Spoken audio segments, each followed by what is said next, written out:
Betapapun kalian baik, betapapun kalian sukses, hidup selalu menyuguhkan orang-orang yang toksik dalam kehidupan kita.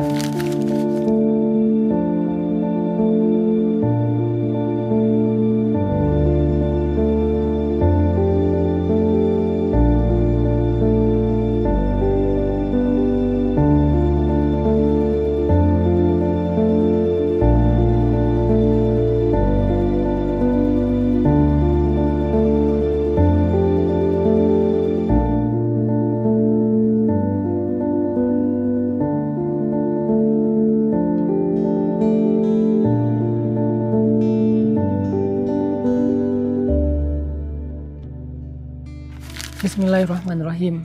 Teman-teman, mungkin di antara kalian ada yang sedang ngerasa kayak capek banget gitu, sering disalah-salahin, sering difitnah, sering gak ada yang mengerti, sering dikambing hitamkan, bahkan sampai dicela, dicaci maki, direndahkan, atau mungkin bahkan dibully gitu, di grup WA, dalam pertemanan, dalam hubungan kerja, tetangga, atau siapapun lah yang jadi circle dekat kita. Kita ngerasa kayak jadi bulan-bulanan orang dalam menyakiti dan menghina kita. Saya hari ini pengen ngerespon beberapa komentar-komentar yang ada di sosmed saya ya tentang rasa-rasa kayak gini.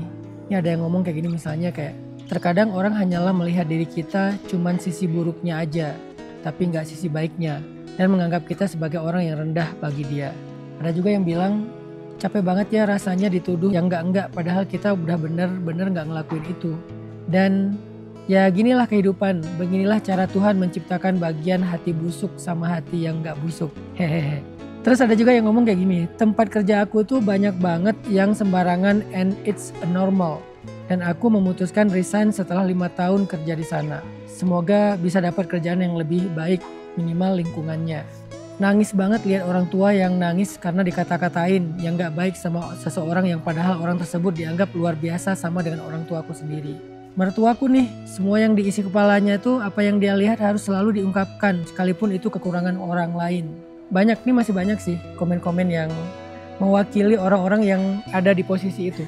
Ada di posisi yang direndahkan, dihina, disalahin, difitnah, dijahatin. Di sini kita bisa belajar ya. Ini buat kita sendiri dan buat siapapun. Firman Allah Subhanahu wa taala di dalam surat Al-Hujurat ayat ke-11. Allah bilang, "Ya ayyuhalladzina amanu, la yaskhar qaumun min qaum, asa ayyakunu khairam minhum, wala nisa min nisa, asa ayyakunna khairam minhun, wala talmizu anfusakum, wala tanabazu bil alqab, bi'sal ismul fusuq ba'dal iman, wa man lam yatub fa ulaika humudz zalimun." Wahai orang-orang beriman, janganlah sebagian kalian menghina sebagian yang lain. Dan janganlah sebagian perempuan juga menghina perempuan yang lain. Karena bisa jadi orang yang dihina itu lebih baik daripada orang yang menghina.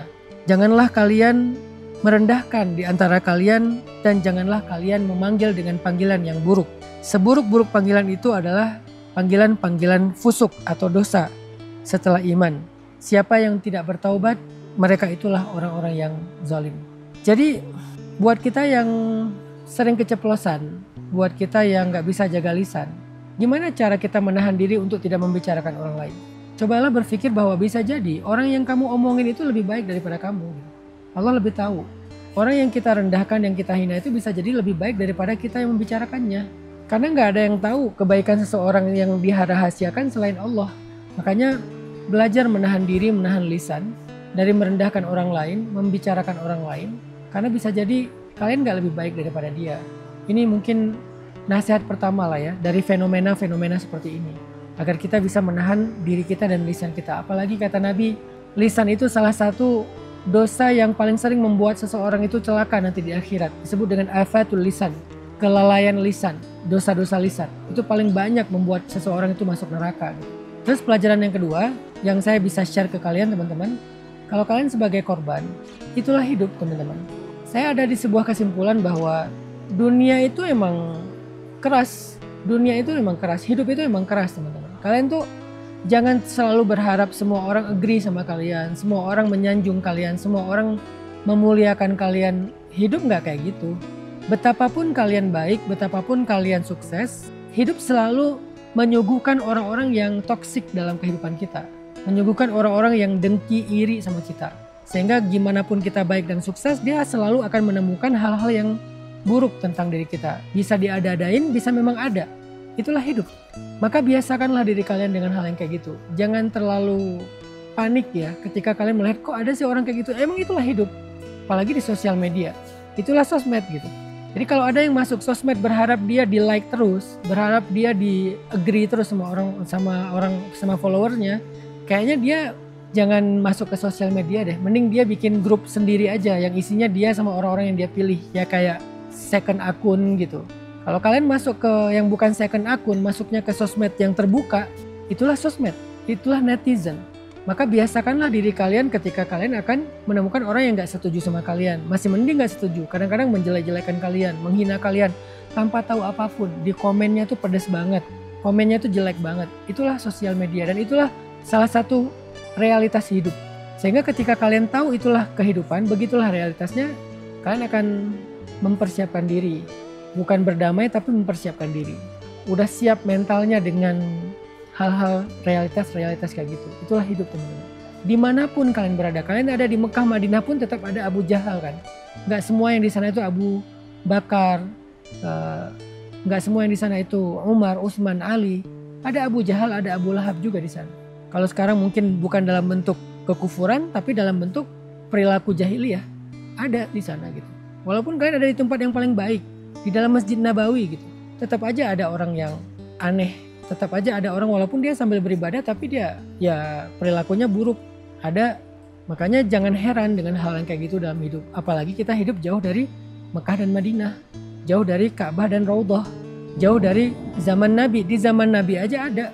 Di antara para sahabat juga kadang-kadang ada yang kayak konflik di antara mereka, cemburu di antara mereka, iri di antara mereka, kadang-kadang salah ngomong di antara mereka sehingga sampai memanggil dengan panggilan yang buruk. Itu ada kejadiannya. Walaupun setelahnya mereka minta maaf dan bertobat. Itulah hidup. Maka biasakanlah diri kalian dengan hal yang kayak gitu. Jadi kalau kalian pindah dari satu tempat berharap di tempat yang baru gak akan menemukan kayak gitu lagi, kayaknya itu naif deh menurut saya. Ada aja. Walaupun mungkin lebih ringan, tapi selalu ada teman-teman. Apalagi seiring kalian semakin mencolok, semakin muncul, semakin eksis, maka semakin banyak juga peluang digituin sama orang. Kan ada quotes ya, atau peribahasa. Paku itu kalau dia terlalu kelihatan akan dipalu kan. Makanya kalau pakunya itu dia rata gak akan dipalu. Tapi kalau dia muncul sendiri pasti dipalu.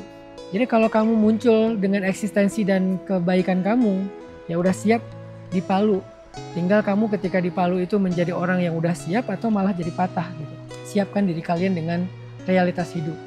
Jangan sampai kalian terlalu naif berharap ada nggak ya negeri yang nggak ada orang kayak gitu? Ada nggak ya circle yang nggak ada yang kayak gitu? Kayaknya menurut saya sih hampir nggak ada ya. Sesoleh apapun orang tetap ada sisi-sisi yang dinamika konflik kayak gitulah, iri, cemburu atau apa, salah ngomong, ada aja sih. Di antara orang-orang yang ahli agama pun kadang ada juga kayak gitu kan. Bukan berarti agamanya salah atau mazhabnya salah, enggak. Selalu ada orang-orang yang mungkin over ya dalam menyikapi sesuatu gitu. Ada, selalu ada kayak gitu. Jadi biasakanlah diri dengan hal kayak gitu. Sehingga kita nggak overacting juga, nggak jadi orang yang panik dan shock juga. Yang ketiga teman-teman, kita harus bisa bikin benteng buat diri kita sendiri. Salah satu bentengnya adalah belajar nggak peduli. Karena nggak peduli terhadap yang toksik, itu sunnah Nabi. Saya teringat dengan curhat Nabi ya ketika beliau pulang dari Taif. Kan di Taif itu Nabi kan dibully kan. Dibilang gila lah, dibilang penyihir lah, kemudian diusir, dilempari batu sampai kening Nabi berdarah. Ketika Nabi pulang dari Taif, Nabi dalam keadaan seharian diusir dan dicela, dicaci maki, dibully, dilempari batu, pengen dibunuh. Ketika Nabi sembunyi di sebuah kebun korma, Nabi curhat sama Allah malamnya, udah selamat dari pengejaran. Nabi bilang gini ya, Allahumma ilaika ashku dha'fa quwwati wa qillata hawani 'alan nas. Anta rabbul mustad'afin wa anta rabbi. Ya Allah, kepada Engkaulah aku adukan kelemahanku, betapa hinanya aku diperlakukan oleh manusia. Engkaulah penolong orang-orang yang lemah, Engkaulah penolongku, dan masih banyak lagi kalimat-kalimat yang panjang. Nabi tuh kayak curhat, aku hari ini dilempari batu, aku diginiin, aku digituin. Ada satu kalimat yang menurut saya luar biasa di akhir doa ini atau curhat ini. Kalimatnya gini, illam yakun bika alayya ghadabun fala ubali. Ya Allah, Apapun itu, dilempari batu, dihina, diusir, apapun itu ya Allah, selama engkau tidak marah kepadaku, maka aku gak peduli. Ternyata Nabi pun pernah mengatakan aku gak peduli. Dan aku gak pedulinya ini adalah sebuah sunnah Nabi untuk kesehatan mental beliau. Dan dalam ilmu mental health kita mengenal istilah emotional boundaries. Jadi dalam personal boundaries itu ada time boundaries, Islam juga mengajarkan time boundaries, juga mengajarkan emotional boundaries, batasan emosional. Apa yang kita perlu take note, apa yang kita perlu nggak take note. Apa yang kita perlu respon, apa yang kita nggak perlu respon. Apa yang kita perlu perhatikan, peduli, apa yang kita nggak perlu peduli dan perhatikan. Itu namanya batasan emosional. Apa yang membuat kita jadi mikir, jadi ngerasa, apa yang membuat kita nggak perlu ngerasa, nggak perlu mikir. Kita harus punya batasan itu. Dan itu salah satu istilahnya adalah belajar nggak peduli. Nggak peduli dengan omongan orang, nggak peduli dengan komen-komen orang, nggak peduli dengan penilaian orang. Kalau itu nggak benar-benar mengganggu dan mengancam keselamatan kita, ya udah nggak usah peduli. Kecuali udah mengancam ya, jadi kita perlu menanggapinya secara juga serius dan proporsional. Tapi kalau nggak mengancam, cuman kayak nggak nyaman aja, paling juga jadi kayak banyak orang yang kemakan omongan itu jadi nggak suka sama kita, tapi nggak mengancam nyawa kita, cuman kayak lebih banyak orang yang jadi nggak suka sama kita. Udah belajar nggak peduli aja. Kalau ada orang nggak suka sama kita gara-gara kemakan omongan seseorang yang dengki, berarti orang ini juga nggak layak jadi circle kita, karena dia nggak bisa menilai baik buruk, terlalu mudah untuk percaya omongan orang lain. Berarti kan dia nggak layak jadi circle kita. Sehingga kalau kita hidup di dunia dengan punya emotional boundary, salah satunya belajar nggak peduli terhadap yang toksik, kita akan lebih tenang teman-teman. Kita akan lebih bisa fokus dengan hidup kita. Tapi ketika kalian terlalu take note dengan semua komen dan penilaian orang lain, kalian akan sibuk dengan itu, ke distract. Jadilah kalian imma'ah. Imma'ah itu ikut-ikutan. Kata orang ini kayak gini kalian ikut, kata orang itu kayak gitu kalian ikut. Jadi kalian jadi kayak people pleasure. People pleasure itu bahasa Islamnya imma'ah, ikut-ikutan gitu. Atau muzabzabina baina dzalik, la ilaha ula wa la ilaha ula, kata Al-Qur'an surat An-Nisa. Terombang-ambing gitu di antara semua ekspektasi, penilaian, komen. Kita tuh jadi terombang-ambing di antara semua request, nggak punya pendirian. Maka jadilah seseorang yang punya pendirian, punya prinsip, punya idealisme, punya target, fokus, sehingga apapun komen dan penilaian orang, kalau itu tidak mempengaruhi target dan fokus kita, la ubali, aku gak peduli. Belajar la ubali dari Rasulullah SAW terhadap hal-hal yang toksik. Karena gak semua peduli itu baik. Tapi kalau untuk orang yang membutuhkan, orang yang lemah, orang miskin, anak yatim, kita peduli. Bahkan kita gak ngelihat agamanya, mazhabnya apa, kita peduli sama semua orang yang susah. Peduli untuk membantu. Tapi untuk hal yang toksik, kita juga harus belajar sunnah aku enggak peduli. Bahasa hadisnya la ubali, aku enggak peduli ya Allah. Terus yang kamu peduli apa? Allah, Rasul. Kalau dalam konteks kehidupan saya pribadi, Allah, Rasul, keluarga, sahabat. Itu yang saya peduli. Kalau bagi keluarga saya ini bukan sesuatu yang salah dan enggak mengganggu mereka, mereka baik-baik aja, terserah orang mau komen apa, saya enggak peduli. Apalagi bagi Allah, bagi Rasul ini enggak salah secara agama, orang mau komen gimana saya nggak peduli. Jadi Allah, Rasul, keluarga, sahabat, guru. Jadi kalau Allah nggak marah, Rasul kita nggak salah sama Rasul, orang tua atau keluarga nggak tersakiti, guru ridho, sahabat-sahabat juga support. Terserah orang mau komen apa. Jangan semuanya kalian take note gitu. Capek hidup kalian kalau kayak gitu. Jadi memang harus ada kemampuan memagari emosi kita supaya sehat. Kalian harus punya kemampuan untuk menolak gitu. Nggak semuanya harus masuk dalam ego dan emosi kalian. 3 hal yang perlu saya ulangi lagi. Yang pertama, kondisi ini mengajarkan kita untuk belajar jaga lisan. Karena lisan itu yang paling sering menggelincirkan seseorang ke dalam api neraka. Dan lagi pula, bisa jadi orang yang kita bicarakan lebih baik daripada yang membicarakan. Kata Allah di dalam surat Al-Hujurat ayat ke-11. Yang kedua, kita harus tahu itulah realitas hidup. Selama kalian hidup di dunia, selama itu juga kalian akan selalu menemukan orang kayak gitu dalam hidup kalian. Walaupun dia orang solih, walaupun dia orang baik, bahkan kadang keluarga sendiri gitu. Yang kadang-kadang gak selalu menyenangkan hati kalian, yang kadang-kadang mempertanyakan kalian, gak selalu agree sama kalian, yang kadang-kadang meragukan kalian, yang kadang-kadang salah paham sama kalian. Itu mungkin sekali terjadi. Bahkan sama orang yang baik sama kita sekalipun. Keluarga, sahabat, guru, Kadang dia nggak selalu agree sama kita kan.